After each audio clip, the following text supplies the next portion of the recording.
if anybody was going to survive the apocalypse, it'd be Batman. Absolutely. All right, today we're going to do a little bit of a retro shortcast. This is an animated short put out by Mitchell Hammond. Mitchell Hammond, called Batman versus the Terminator. And I'm joined again by Jason Turner. Hello. Right out of the gate, I really like the tone of this short. Takes two very popular franchises, the Terminator and Batman, and puts them in one, and does so very professionally. Mm-hmm. I like the connection of the imagery of that, especially as we start here, that kind of pushes back to the hunter-killers, and so you're brought into the universe, but then there's kind of this surprise about what you're actually seeing, and then almost this Frank Miller-esque imagery of Batman. Yeah, anytime you see Batman in the future, it's always very interesting to me.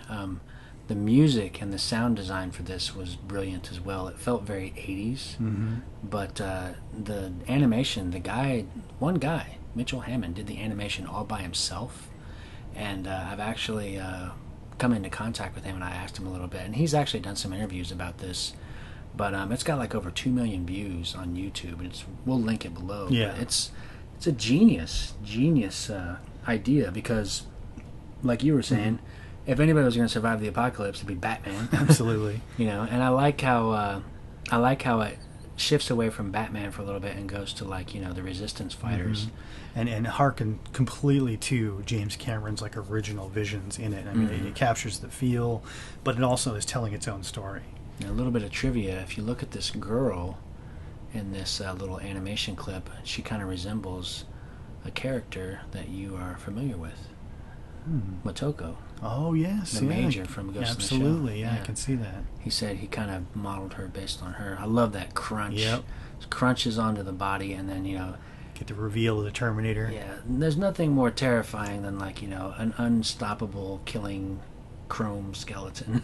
This would definitely be one of those things, even though I don't think it's often discussed in the Terminator kind of reviews and kind of, I wouldn't say lore, but in discussions about it, is the endoskeletons 100% fall into that uncanny valley. It's like, oh yeah, they have underpinnings because they look so much like our actual skeletons, but they are so creepy and so weird that it throws you through a loop. Yeah, and this Mitchell, who made this animation, is obviously a fan of these franchises and did an incredible job capturing the tone and the feel of the animation. I'm not sure what animation program he used, but I believe it's a 3D program. And he did everything. He said it took him 4 years to do this.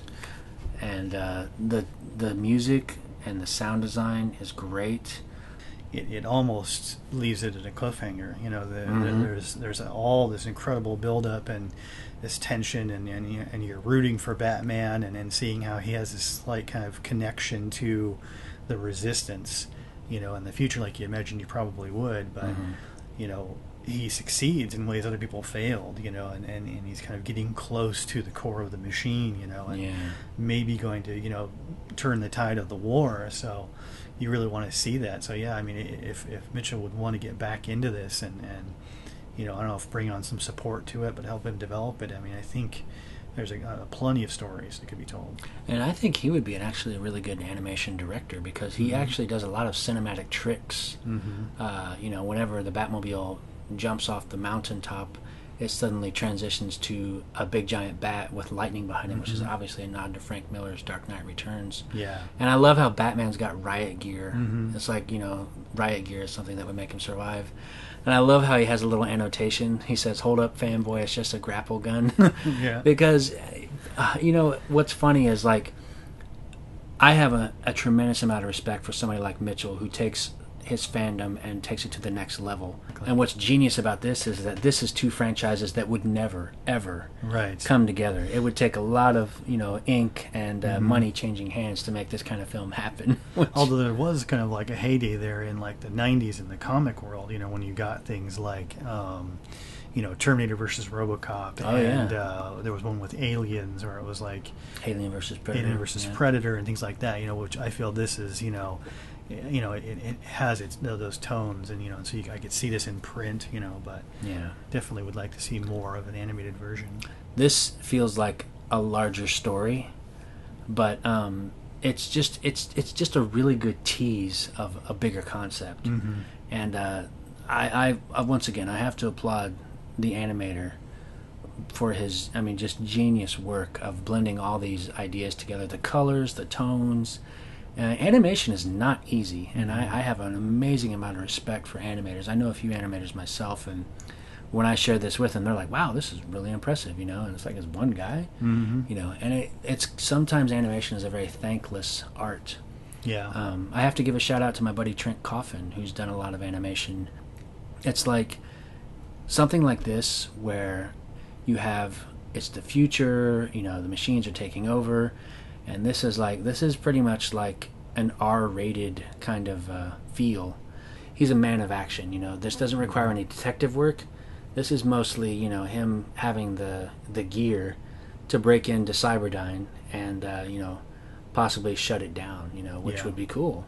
You know, you've seen what you can accomplish this far, and you're just on the edge waiting to see, you know, okay, what's the next step? You know? Yeah. Which, you know, again, even wanting a sequel and seeing more details about this, it lives on its own, and it kind of becomes its own kind of classic. It can be watched again and again and enjoyed. So even if it never gets expanded on, you know, it's just a great watch. Yeah, I think it's a really well-made fan film. Probably one of the best fan films I've ever seen. I love this, and I hope that everybody has a chance to check out this guy's work. Absolutely. All right, thanks for joining me, Jason. All right, if you have any comments on this, or if you have seen it or whatever, we'll also put a link in so you can watch the original video without our annoying voices over the top of it. But leave a comment down below, or get a hold of us at our main account at reactorcore@gmail.com. And Jason, where can they find you online? You can find me on YouTube on Dark Train Films and Jason Turner Actor. Awesome. Thank you.